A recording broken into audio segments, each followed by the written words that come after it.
Hello students, good morning. कैसे हैं आप लोग? I hope you are continuously studying well. आशा करते हैं कि आप कुशल पूर्वक होंगे और अपनी पढ़ाई जारी रखे होंगे। इस लॉकडाउन में आपको रेगुलर पढ़ते रहना है, बिज़ी रखना है अपने आप को, और कोशिश करिए कि समय बिल्कुल बर्बाद ना होने पाए। Something is better than nothing. I know you are not attending your class offline at your school, but you can take online classes that is helpful to you. So guys, जो भी आपके पास नोटिफिकेशन पहुंचता है मेरे online class का, उसको आप लोग देखते रहिए। और गाइज, अगर आपको मेरा वीडियो पसंद आता है तो please support me and share this video to your friends and suggest them to share someone else. So guys, अगर आपने मेरा चैनल अभी तक सब्सक्राइब नहीं किया है तो please subscribe the channel so that you may get the notification of all the videos of upcoming. So guys, let's begin the class of the day. So guys, आज हम लोग पढ़ने वाले हैं the present continuous tense. Last की class में मैंने आपको पढ़ाया था सिंपल प्रेजेंट टेंस या प्रेजेंट इंडेफिनिट टेंस। ये सामान्य नियम है। मैंने प्रेजेंट कॉन्टिन्यूअस टेंस को दो भागों में डिवाइड कर दिया है, सामान्य नियम और विशेष नियम। जो सामान्य नियम है वो एकेडमिक क्लास के लिए है, और जो विशेष नियम है वो अनअकैडमिक और एकेडमिक दोनों के लिए हैं। हालांकि जो ये क्लास है ये भी अनअकैडमिक स्टूडेंट्स भी इसको रीड कर सकते हैं। You know, without knowing tense it is impossible to learn English well. So guys, video को अंत तक देखिएगा। तो इसकी पहले पहचान जानते हैं, इसका पहले इंट्रोडक्शन जानते हैं। ये द प्रेजेंट कॉन्टिन्यूअस, इसको हम लोग इम्परफेक्ट टेंस भी कहते हैं, अर्थात वर्तमान अपूर्ण काल भी कह सकते हैं, क्योंकि इसमें कोई भी कार्य पूर्ण नहीं होता है, जारी रहा होता है, लगातार चल रहा होता है। इसकी पहचान करने के लिए मैं बताता हूँ आपको इसकी पहचान कैसे करनी है। इस टेंस या इस काल के वाक्यों में काम का जारी रहना पाया जाता है। याद रहेगा, इस टेंस के वाक्यों में काम का जारी रहना पाया जाता है, परंतु काम के जारी रहने का समय नहीं दिया जाता है। कार्य जारी रहता है लेकिन जारी रहने का समय नहीं दिया होता है। एग्जाम्पल के द्वारा समझिएगा। जैसे हिंदी में वह गाना गा रहा है, इसमें वाक्य के अंत में रहा है, रही है, रहे दिया होता है। जैसे वह गाना गा रहा है, शीला दूध नहीं पी रही है, क्या तुम अपना पाठ याद कर रहे हो, या तुम अपना पाठ याद क्यों नहीं कर रहे हो। इस प्रकार से सेंटेंस बन सकते हैं। ये तो पहला नियम हुआ। इसी का दूसरा नियम देखते हैं। दूसरा नियम कहता है, ऐसे वाक्यों की क्रियाओं के अंत में रहा है, रही है, रहा हूँ, रहे हो, रहे हैं, रही है, हुआ है, हुई है, हुए हैं आदि शब्द आते हैं। याद रहेगा ना, रहा है, रही है, रहे हैं, रही है, हुआ है, हुई है, हुए हैं आदि शब्द आते हैं। अगर वाक्य हिंदी वाक्यों में वाक्य के अंत में ये चीज़ें पाई जाती हैं, जिससे आप स्पष्ट रूप से समझ सकते हैं कि वह टेंस, हिंदी का वाक्य प्रेजेंट कॉन्टिन्यूअस टेंस में है। तो गाइज़, ये तो हुई इसकी पहचान कि कैसे हम लोग पहचानेंगे। अब हम लोग आगे जानते हैं कि इसको ट्रांसलेट कैसे करना है हमको हिंदी से इंग्लिश, हिंदी से इंग्लिश। तो पहले जानते हैं हम लोग अफर्मेटिव सेंटेंस। अफर्मेटिव सेंटेंस से शुरुआत करते हैं। अफर्मेटिव सेंटेंस को हिंदी में सकारात्मक वाक्य कहते हैं, अर्थात जिससे सकारात्मक उत्तर की प्राप्ति होती है। जैसे पहला नियम इसका है, ही, शी, इट और एक वचनकर्ता के साथ इज और वर्ब में आईएनजी फॉर्म का प्रयोग करते हैं। याद रहेगा, ही, शी, इट और एक वचनकर्ता के साथ हेल्पिंग वर्ब के रूप में इज का प्रयोग करते हैं और वर्ब में आईएनजी का प्रयोग करते हैं। इसका एग्जाम्पल देखिए। जैसे वह पतंग उड़ा रहा है, he is flying a kite, वह पतंग उड़ा रहा है, he is flying a kite. उसी प्रकार से सीता गाना गा रही है, सीता गाना गा रही है, Sita is singing a song. Ram पत्र लिख रहा है, Ram is writing a letter. ठीक है ना। तो देखिए, हमने कहा ना ही, शी, इट, यहाँ पर जैसे ही का प्रयोग हमने कर लिया, सीता और राम एक वचन भी हो गए और ही, सी, इट में से एक हो गया। तो इससे स्पष्ट है कि जब हमारा सब्जेक्ट सिंगुलर नंबर में होगा तो हम लोग वहाँ पर इज़ का प्रयोग करते हैं। ठीक है ना। चलिए दूसरा नियम देखते हैं। इसको आप लोग फिर से वीडियो को पॉज करके समझ सकते हैं और उसको फेयर कॉपी में नोट डाउन कर सकते हैं। दूसरा नियम कहता है, आई आई के साथ एम, आई के साथ हेल्पिंग वर्ब के रूप में एम और वर्ब के अंत में आईएनजी का प्रयोग करते हैं। अर्थात आई के साथ हेल्पिंग वर्ब के रूप में एम का प्रयोग करते हैं और वर्ब में आईएनजी फॉर्म का प्रयोग करते हैं। इसका एग्जाम्पल देखिए, जैसे लिखा हुआ है, मैं एक पुस्तक पढ़ रहा हूँ, पढ़ रहा हूँ, रहा हूँ, रहा ना, रही, रहे, रहे, रहा, रही, हुआ, हुए, इस तरह से आता है तो हमारा प्रेजेंट कॉन्टिन्यूअस टेंस होता है। अफर्मेटिव सेंटेंस पढ़ रहे हैं हम लोग, तो मैं एक पुस्तक पढ़ रहा हूँ, आई के साथ आई एम लगता है, तो I am reading a book, मैं एक पुस्तक पढ़ रहा हूँ, I am reading a book. मैं कानपुर जा रहा हूँ, I am going to Kanpur. ठीक है ना, आई के साथ हम लोग हेल्पिंग वर्ब के रूप में एम का प्रयोग करते हैं और चूँकि प्रेजेंट कॉन्टिन्यूअस टेंस से रहा, रही, रहे का भाव हो रहा है, इसलिए वर्ब में आईएनजी का प्रयोग कर देंगे।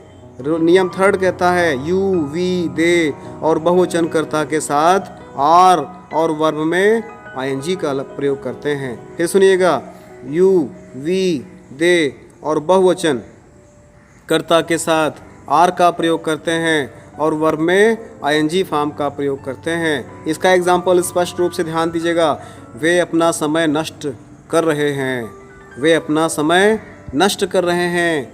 नष्ट करना क्या होता है? वेस्ट करना, तो आईएनजी लगा दोगे, वर्ब यही है, they are wasting their time. They are, they के साथ आर लगेगा ना, वी यू दे और बहुवचन कर्ता के साथ आर का प्रयोग करते हैं, तो वे अपना समय नष्ट कर रहे हैं, they are wasting their time.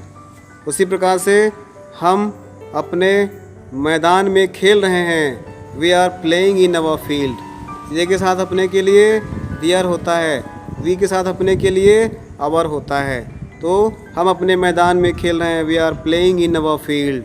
उसी प्रकार से तुम अपना पाठ याद कर रहे हो, यू के साथ अपने के लिए योर होता है, तो you are learning your lesson, you are learning your lesson. यहाँ पर देखिए, दे, वी, यू और बहुवचन का सब्जेक्ट, बहुवचन करता अर्थात कोई नाम मोर देन वन नेम हो जाते, तब पर भी वहाँ पर हम लोग आर का प्रयोग करते और वर्ब में आईएनजी फॉर्म का प्रयोग करते। तो ये तीन नियम आप लोग समझे। अब आइए आगे बढ़ते हैं, निगेटिव सेंटेंस की चर्चा कर लेते हैं। अभी तक हम लोगों ने अफर्मेटिव सेंटेंस के तीन नियम पढ़े थे कि ही, शी, इट और एक वचनकर्ता के साथ इस का प्रयोग करते हैं, आई के साथ आर का प्रयोग करते हैं और यू, वी, दे और बहुवचनकर्ता के साथ एम, आर का प्रयोग करते हैं और वर्ब में सभी के साथ आईएनजी फॉर्म का प्रयोग करते हैं। क्लियर है? हम लोग समझते हैं निगेटिव सेंटेंस, नकारात्मक वाक्य, अर्थात ऐसे सेंटेंस जिनसे नकारात्मक भाव का बोध होता है, उन्हें निगेटिव सेंटेंस कहते हैं। इसका एक ही रूल है, आपको ध्यान से समझना है। जैसे निगेटिव सेंटेंस के अनुवाद में इज, एम, आर के बाद नॉट का प्रयोग कर देते हैं। याद रहेगा ना आपको? यहाँ पर आपको निगेटिव सेंटेंस बनाने के लिए अफर्मेटिव सेंटेंस जो था, अगर उसी को निगेटिव बनाना होगा, उसमें नो या नॉट लिखना होगा या नहीं शब्द हिंदी में दिया हुआ है, तो उसमें हम लोग हेल्पिंग वर्ब अर्थात इज, एम, आर के बाद नॉट का प्रयोग कर देते हैं। यहाँ पर देखिए, इस के बाद नॉट का प्रयोग हुआ है, यहाँ पर एम के बाद नॉट का प्रयोग हुआ है, यहाँ पर आर के बाद नॉट का प्रयोग हुआ है। एग्जाम्पल को समझिएगा, वह अपनी गुड़िया से नहीं खेल रही है, वह खेल रही है, लड़की के लिए है तो वह के लिए शी हो जाएगा, तो she is not playing with her doll. और लड़की के लिए, शी के लिए, अपने के लिए हर होता है, तो वह अपनी गुड़िया से नहीं खेल रही है, she is not playing with her doll. उसी प्रकार से मैं अपनी तस्वीर नहीं देख रहा हूँ, आई के साथ अपने के लिए माई होता है, तो जाएगा I am not looking at my picture. मैं अपनी तस्वीर नहीं देख रहा हूँ, I am not looking at my picture. उसी प्रकार से रीता और गीता गीत नहीं गा रही हैं, रीता एंड गीता बहुवचन हो गया, तो Rita and Gita are not singing, Rita and Gita are not singing. Rita और गीता गीत नहीं गा रहे हैं, Rita and Gita are not singing. तो इसे स्पष्ट है। यहाँ पर मैंने कुछ आपको प्रैक्टिस करने के लिए दे रखा है निगेटिव सेंटेंस का ही, जिनको आपको निगेटिव सेंटेंस बनाना है। जैसे लड़के नदी में नहीं नहा रहे हैं, the boys are not bathing in the river. इस प्रकार आपको चेंज करना होगा, इसको आपको अपने से करना होगा। हम आगे बढ़ते हैं, इंट्रोगेटिव सेंटेंस की चर्चा कर लेते हैं। इंट्रोगेटिव सेंटेंस जिनसे प्रश्न पूछा जाता है, और प्रश्न दो प्रकार से पूछ सकते हैं। एक प्रश्न ऐसा होता है जिसका उत्तर यस या नो में दिया जा सकता है, और एक ऐसा प्रश्न होता है जिसका उत्तर यस या नो में नहीं दिया जा सकता है। जिन प्रश्नों का उत्तर यस या नो में दिया जा सकता है उन्हें yes no type interrogative sentence कहते हैं, या उन्हें helping verb type interrogative sentence भी कहते हैं, क्योंकि उनकी शुरुआत हेल्पिंग वर्ब से होती है और हिंदी वाक्यों में उसकी शुरुआत क्या शब्द से होती है। और उसी प्रकार से दूसरा वाला है, जब प्रश्नवाचक शब्द सेंटेंस के बीच में दिया होता है तो उसे हम लोग तो उसका जवाब हम लोग यस या नो में नहीं दे सकते हैं। जैसे क्या तुम्हारा नाम क्या है या तुम्हारा क्या नाम है, तो इसका उत्तर हम लोग नहीं दे सकते हैं। और क्या शब्द वाक्य के बीच में आ रहा है, तुम्हारा नाम क्या है या तुम्हारा क्या नाम है, तो उसको हम लोग क्वेश्चन वर्ड या प्रश्नवाचक शब्द प्रकार का वाक्य भी कहते हैं, क्योंकि इन जितने भी ऐसे होते हैं, ऐसे वाक्य होते हैं, उनमें प्रश्नवाचक शब्द दिया होता है। WH टाइप भी कहते हैं, क्योंकि W और H उन प्रश्नवाचक शब्दों में ज़रूर दिया होता है। तो शुरुआत करते हैं यहाँ से। पहला नियम कहता है इसका, यदि प्रश्नवाचक वाक्य के प्रारंभ में क्या हो तो अंग्रेजी बनाने में पहले इज एम आर को लिखा जाता है, फिर सब्जेक्ट को लिखा जाता है और फिर वर्ब और वर्ब में ING फॉर्म का प्रयोग करते हैं। अर्थात पहले आपको हेल्पिंग वर्ब लिखना होगा, फिर इसके बाद आपको सब्जेक्ट लिखना होगा, फिर इसके बाद आपको वर्ब की ING फॉर्म लिखना होता है। इस प्रकार से आपको बनाना होता है। एग्जाम्पल के द्वारा समझिए, जैसे क्या सुनार सोने के जेवर बना रहा है, क्या सुनार सोने के जेवर बना रहा है। Is the gold Smith making ornaments of gold.